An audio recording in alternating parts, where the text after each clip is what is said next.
My name's Mark Hebblewhite, and I'm a professor of conservation biology and policy here in the wildlife biology program.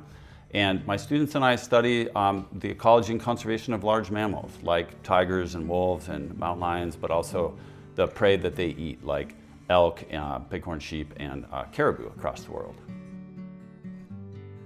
My approach as a mentor with all of the students I work with, both graduate level and undergraduate level, is very similar. And again, instead of thinking about what research I'm interested in, and I feel like that's a common thought, right? That professors drive all of our research ideas at universities.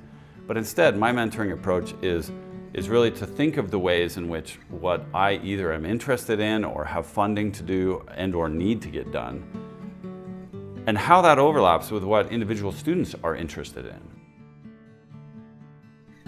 Students don't come to school to be an employee, and their graduate students aren't my employee. It's more about helping them figure out what research questions or avenues they want to pursue and really sort of enable them to shine.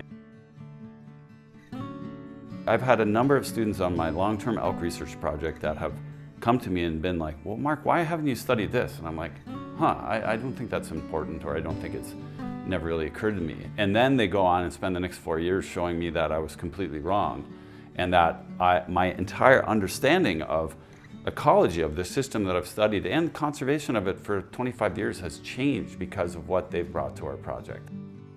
I learn, I feel like I learn as much from my students that I mentor as the other way around. And so I feel like it's that really collaborative, cooperative approach that I like.